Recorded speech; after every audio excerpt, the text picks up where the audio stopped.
बिस्मिल्लाहिर्रहमानिर्रहीम। अस्सलामुअलैकुम। मैं हूं मोहम्मद इशफाक अंसारी, एडवोकेट, और आप देख रहे हैं मेरा सोशल मीडिया चैनल। प्रॉपर्टी के हवाले से बड़ा अहम जो है वो फैसला हुकूमत पंजाब ने किया है। पिछले दिनों आपको मैंने बताया था कि लाहौर हाई कोर्ट में एक जेर बहस जो है वो मामला प्रॉपर्टी ऑनरशिप के हवाले से जो कानून बनाया गया था उसमें चल रहा था। अब उस पर फैसला हो चुका है। लाहौर हाई कोर्ट में Punjab protection of ownership of property ordinance के खिलाफ दरखास्तों और हुक्म इम्तनाही का मामला जो था वो अब हल हो चुका है। हुकूमत पंजाब ने गैर मनकूला अमलाक की मलकियत के तहफ़्फ़ुज़ का तरमीमी ऑर्डिनेंस 2026 जारी कर दिया है। पहले ये जारी किया गया था, मगर अब इसमें क्योंकि लाहौर हाई कोर्ट ने इसके खिलाफ स्टे लिया था, अब उसमें तरमीम करके इसको दोबारा जो है वो पब्लिश किया गया है और आवाम के लिए इसकी सहूलत को दोबारा शुरू कर दिया गया है। गवर्नर पंजाब ने आइन के आर्टिकल 128 के मुताबिक जो ऑर्डिनेंस है उसको तरमीम के बाद इस पर दस्तखत कर दिए हैं और ऑर्डिनेंस का इतलाक फौरी तौर पर लाहौर समेत पूरे पंजाब में कर दिया जाएगा। अब इस ऑर्डिनेंस में नया क्या रखा गया है? पहले आपको पता था कि जो भी जितने मामलात होते थे वो रिटायर्ड जितने भी सेशन जजेस थे उनके साथ जो है वो जो ट्रिब्यूनल बने हुए थे उनमें रिटायर्ड सेशन जजेस जो है वो शामिल थे, और अब जो है उन रिटायर्ड्स की बजाय जो हाजिर सर्विस जो है एडिशनल सेशन जजेस होंगे, ये अख्तियारात उनको मुंतकिल कर दिए गए हैं। क्योंकि वो कहते थे कि अगर रिटायर्ड जजेस ने सारा काम करना है तो हाजिर सर्विस जजेस का क्या काम है।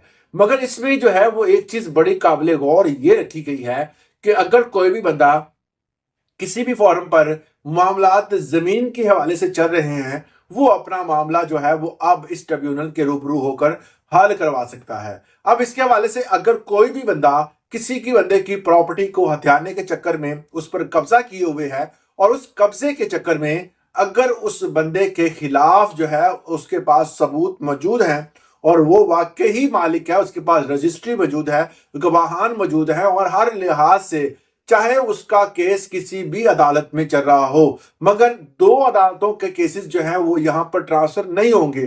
कौन सी? वफाकी आईनी अदालत और सुप्रीम कोर्ट।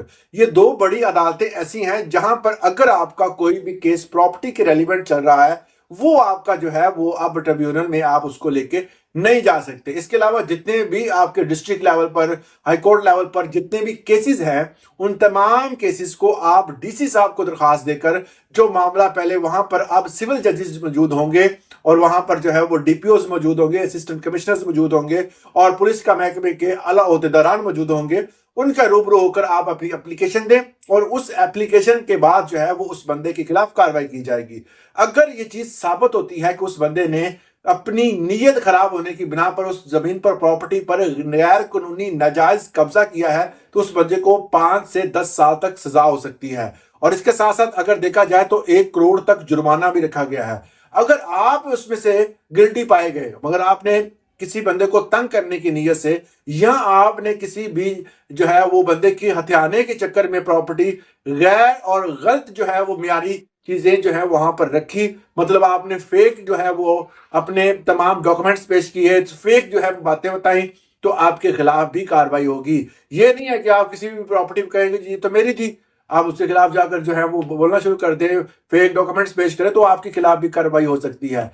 तो इसलिए अगर जो है वो मामला इस तरह का है तो आप फौरी तौर पर दरखास्त दें या वो मामला वही तौर पर सेटल डाउन किया जाएगा। 30 डेज का टाइम होगा आपको। अगर दोनों फ्री कैन आमने सामने आएंगे, रजामंदगी से मसला हल होता है तो वेल एंड गुड, या फिर एक जो बंदा जो है वो प्रॉपर्टी के पैसे अदा करेगा, दूसरा उसको वसूल करने का पाबंद होगा या उसको 2 हिस्सों में तकसीम करेगा, या जो भी मामला होगा, जो भी डिस्प्यूट होगा वो अकॉर्डिंग टू लॉ जो है वो फौरी तौर पर हल किया जाएगा। इस हवाले से अगर आपको वो लगता है कि इस जो ट्रिब्यूनल ने फैसला सही नहीं किया, आप उसको नहीं मानते, आप उसको हाई कोर्ट में चैलेंज भी कर सकते हैं। ये अब सहूलत जो है वो साथ मुतारफ करवा दी गई है। मजीद इसी तरह की इंफॉर्मेटिव वीडियोस के लिए हमारे चैनल को सब्सक्राइब करना मत भूलें। इजाजत दें। अल्लाह हाफिज।